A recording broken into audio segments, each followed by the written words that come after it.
नमस्कार दोस्तों, स्वागत है आप सबों का लर्निंग ऑन ट्यूब पे। और दोस्तों, आज वन लाइनर हिस्ट्री की कड़ी में मॉडर्न हिस्ट्री को स्टार्ट करेंगे, मॉडर्न हिस्ट्री ऑफ इंडिया। और इससे संबंधित जितने भी इम्पोर्टेंट टॉपिक्स होंगे, जितने भी इम्पोर्टेंट चैप्टर्स हैं और उनसे रिलेटेड वन लाइनर क्वेश्चंस हैं, उन सबको कवर करेंगे। तो चलिए स्टार्ट करते हैं, स्क्रीन पे चलते हैं। और दोस्तों, अगर वीडियो पसंद आती है तो अपने दोस्तों के साथ शेयर जरूर कीजिए। और भारत में तुर्कों का आगमन के दूसरे पार्ट को स्टार्ट करते हैं क्वेश्चन नंबर 16 से। फर्स्ट पार्ट 15 तक था, तो जो अपलोड हो चुका है, तो सेकंड पार्ट 16 से स्टार्ट करते हैं। तो फर्स्ट क्वेश्चन और इस सीरीज का क्वेश्चन नंबर 16 होगा। वीडियो का फर्स्ट क्वेश्चन है, तराइन थानेश्वर से कितनी दूरी पर स्थित है? तराइन तराइन की यहाँ पर इसलिए बात हो रही है, तराइन बहुत ही फेमस हो गया था क्योंकि तराइन में ही पृथ्वीराज चौहान और मोहम्मद गौरी के बीच इतिहास प्रसिद्ध युद्ध हुआ था। जिसके बाद इस युद्ध में पहली बार तो हरा दिया था पृथ्वीराज चौहान ने, लेकिन दोबारा से फिर गौरी से पृथ्वीराज चौहान हार जाते हैं और इसके बाद से भारत में गौरी का साम्राज्य स्थापित हो जाता है। तो इसलिए तराइन ज़्यादा फेमस है। तो तराइन जो है यह थानेश्वर से कितनी दूरी पर स्थित है पूछ रहा है। तो तराइन जो है यह थानेश्वर से 14 मील की दूरी पर स्थित है। किस युद्ध के बाद कोई भी भारतीय शक्ति मुसलमानों का प्रतिकार करने की स्थिति में नहीं रही? तराइन के द्वितीय युद्ध के बाद, अर्थात तराइन के द्वितीय युद्ध में हिंदू शासक पृथ्वीराज चौहान, जो कि पृथ्वीराज तृतीय थे, और इनकी हार होने के बाद मुसलमानों का प्रतिकार करने की स्थिति में कोई भी भारतीय शक्ति नहीं बची थी। तो यह युद्ध कौन सा था? तराइन का द्वितीय युद्ध। तराइन जगह का नाम है, थानेश्वर से 14 मील दूर है, अभी अभी हमने पढ़ा। ठीक है, आगे है, पृथ्वीराज चौहान के विरुद्ध मोहम्मद गौरी की सहायता के कारण किस शासक को देशद्रोही की संज्ञा दी जाती है? देशद्रोही कन्नौज के जयचंद को कहा जाता है। तो इसने इसके बारे में यह फेमस है कि इसने पृथ्वीराज चौहान के विरुद्ध, जो कि हालांकि यह पृथ्वीराज चौहान का ससुर होता है रिश्ते में, लेकिन फिर भी यह मोहम्मद गौरी की सहायता करता है और इसी कारण यह आज तक ऐतिहासिक रूप से देशद्रोही के रूप में फेमस हो गया था, क्योंकि इसने अपने देश के शासक के विरुद्ध विदेशी को सहायता दी थी। नेक्स्ट है, गौर लौटते समय 15 मार्च 1206 ईस्वी को किन्होंने मोहम्मद गौरी की हत्या कर दी थी? तो शिया विद्रोही थे। इन लोगों ने ही जब गौर लौट रहा था, गौर उस मध्य एशिया में, उसका साम्राज्य का नाम है गौर, उसके गौरी का नाम था, गौरी के साम्राज्य का नाम था। तो गौर जो वो वापस लौट रहा था, भारत से वापस गौर लौट रहा था 15 मार्च 1206 ईस्वी को, यहीं पे शिया विद्रोहियों ने घेर करके मोहम्मद गौरी की हत्या कर दी थी। नेक्स्ट है, मोहम्मद गौरी ने भारत में अपना अंतिम अभियान किसके विरुद्ध किया? भारत में मोहम्मद गौरी का अंतिम अभियान खोखरों के विरुद्ध होता है। आंसर होगा खोखर। नेक्स्ट क्वेश्चन नंबर है 21। निम्नलिखित में से कौन सा कथन सत्य है और कौन असत्य है?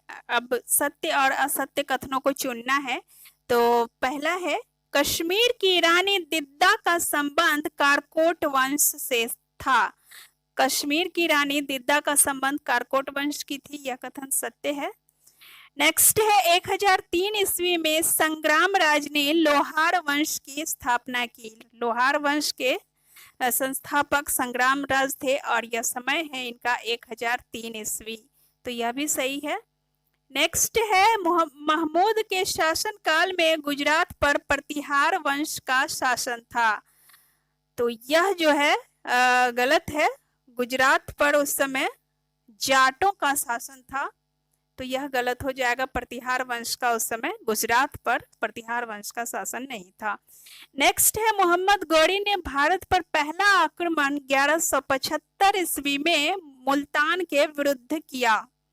मुल्तान के विरुद्ध, तो यह वाला सही होगा। मोहम्मद गौरी ने भारत पर जब पहला आक्रमण किया था तो 1175 ईस्वी में उसका मुल्तान के विरुद्ध अभियान होता है, तो यह सही है। ठीक है। नेक्स्ट है, अन्हिलवाड़ा के शासक भीमदेव ने मोहम्मद गौरी को पराजित करने के बाद भी देश से नहीं निकाला। यह गलत है, क्योंकि अन्हिलवाड़ा के शासक भीमदेव ने मोहम्मद गौरी को हराने के बाद उसे देश से निकाल बाहर किया था।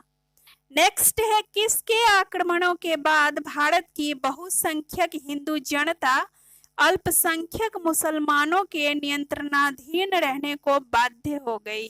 तो मोहम्मद गौरी के आक्रमण के बाद भारत की बहुसंख्यक हिंदू जनता अल्पसंख्यक मुसलमानों के नियंत्रणाधीन रहने को बाध्य हो गई थी। आगे है, महमूद गजनवी ने 1000 ईस्वी से 1027 ईस्वी के बीच भारत पर कितनी बार आक्रमण किए? ऐसा कहा जाता है कि महमूद गजनवी ने 1000 ईस्वी से लेकर के 1027 ईस्वी के बीच भारत पर कुल मिलाकर के 17 बार आक्रमण किए थे। नेक्स्ट है, महमूद गजनवी ने सिस्तान के राजा खलफ बिन अहमद को पराजित करने के बाद सुल्तान की उपाधि धारण की थी। इस तथ्य की जानकारी हमें किस ग्रंथ से मिलती है? इस ग्रंथ का नाम है तारीख गुजीदा। तारीख गुजीदा, और इस ग्रंथ में यह वर्णित है कि महमूद गजनवी ने सिस्तान के राजा, जिनका नाम खलफ बिन अहमद था, उसको पराजित किया था, और उसके बाद महमूद गजनवी ने सुल्तान की उपाधि धारण की थी। नेक्स्ट क्वेश्चन है, अब्बासी खलीफाओं के शासन का अंत कब हुआ? अब्बासी खलीफाओं के शासन का अंत 9वीं शताब्दी में आकर के हो जाता है, तो आंसर होगा 9वीं शताब्दी। महमूद गजनवी के आक्रमण के समय उत्तर भारत की राजनीति की बागडोर डैश शासकों के हाथों में थी। किन शासकों के हाथों में थी?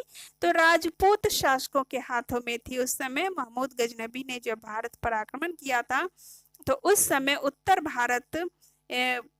भारत में सबसे ज्यादा शक्तिशाली राजपूत शासक थे। तो आंसर हो जाएगा, भारत की राजनीति की बागडोर राजपूत शासकों के हाथों में थी।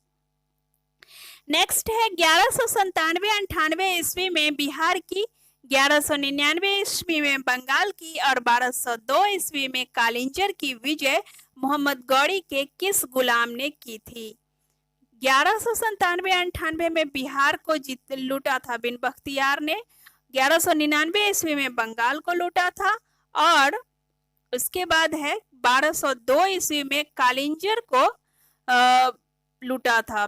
विजय, इसका मोहम्मद गौरी का जो गुलाम था बिन बख्तियार, इसी ने बिहार को लूटा था 1197-98 में, बंगाल को 1199 में, और 1202 में कालिंजर को। नेक्स्ट है, अबू रैहान मोहम्मद किस इतिहास प्रसिद्ध लेखक का वास्तविक नाम था? अबू रैहान जो है